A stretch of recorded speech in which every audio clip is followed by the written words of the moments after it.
नमस्कार, मैं हूं योगेश चक्रवर्ती और आप देख रहे हैं रैड नेटवर्क। जैसा कि आप सभी जानते हैं, बिहार में प्रवासी मजदूरों को लेकर राजनीति गरमाई हुई है। सत्ता पक्ष और विपक्ष के बीच आरोप प्रत्यारोप का दौर जारी है।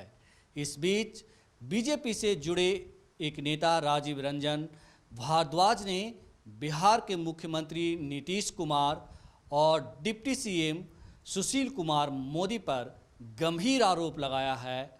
उन्होंने इन दोनों नेताओं की बखिया उधेड़ कर रख दी है।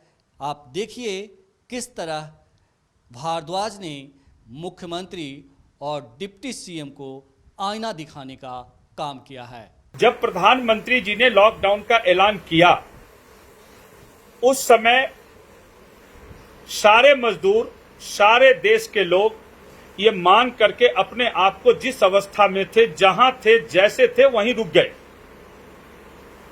आपको समझना पड़ेगा केजरीवाल की राजनीति।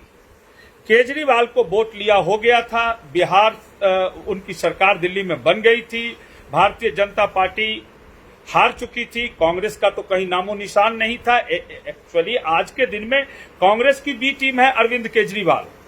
कांग्रेस ने तो अपनी डमी कैंडिडेट को वहां पे खड़ा करा था। कांग्रेस तो दिल्ली में अब कहीं है ही नहीं।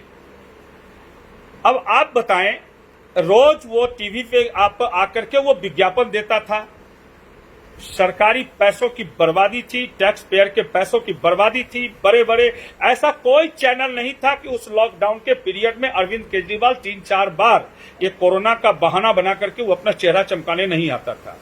उसके बाद संजय सिंह, राघव चड्डा, मनीष सिसोदिया, इन लोगों ने एक साजिश रची और साजिश रचने के बाद इन लोगों ने यह तय किया कि कैसे यहां से बिहार, उत्तर प्रदेश और अन्य प्रदेश के लोगों को यहां से भगाया जाए, ताकि हमारे ऊपर बर्डन कम रहे, हम बदनामी से बच जाएं, हम कोरोना की महामारी से बच जाएं। कल हम कह देंगे कि जी मजदूर तो हमने तो सारी व्यवस्था की थी, मजदूर चले गए।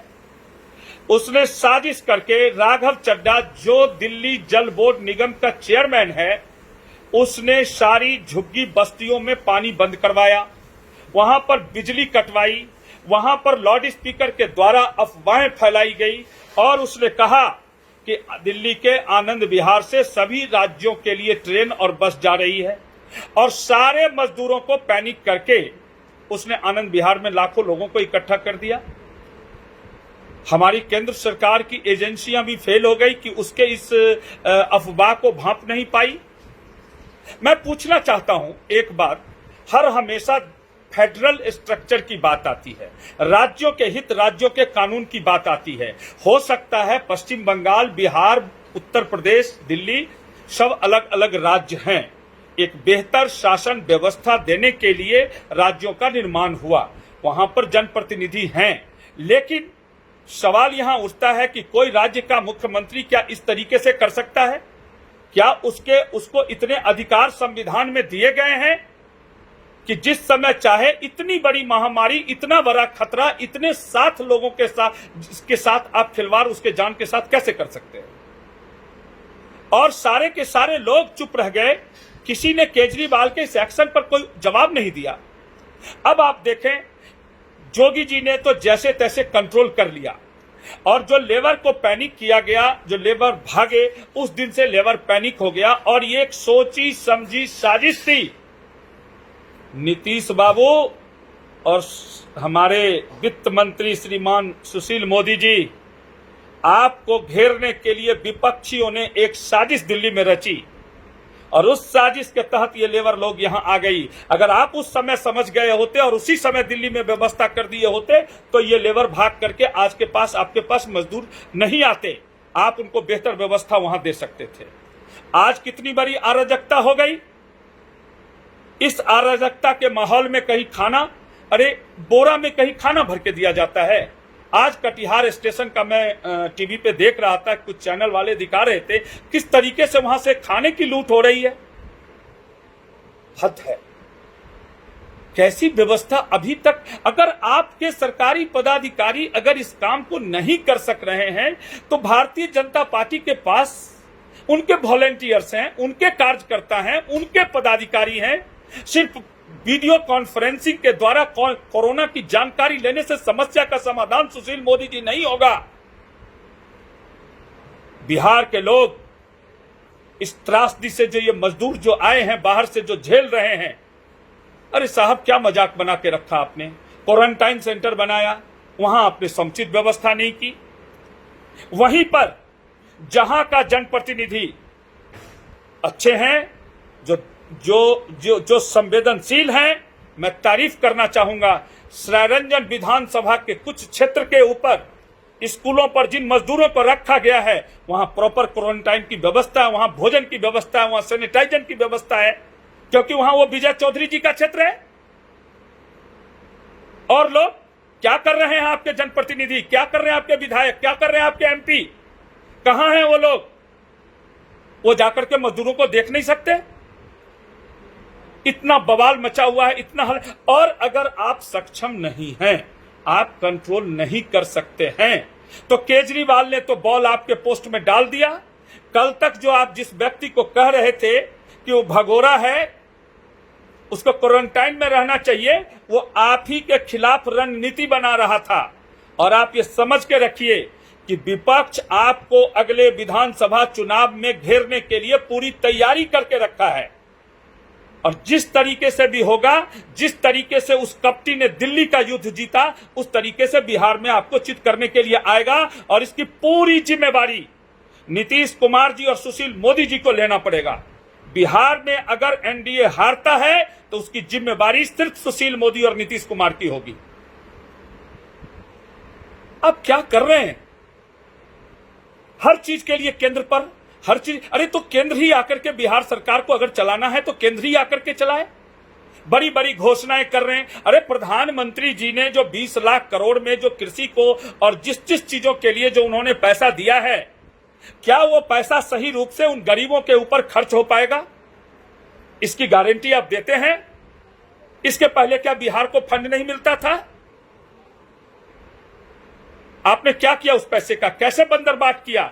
जिस सरकार के पास अपने कर्मचारियों को वेतन देने के लिए पैसा नहीं है, उस सरकार को निश्चित रूप से उसके वित्त मंत्री की यह जिम्मेवारी है कि बिहार के सामने बिहार की जनता ये जानना चाहती है कि उनके सामने आप एक श्वेत पत्र लेके आए कि बिहार सरकार को राजस्व की कितनी प्राप्ति होती है और उसका खर्चा कहां होता है। आपके राजस्व की पूर्ति नहीं हो रही है। अगर आपके राजस्व की पूर्ति नहीं हो रही है तो इसके लिए जिम्मेवार कौन है?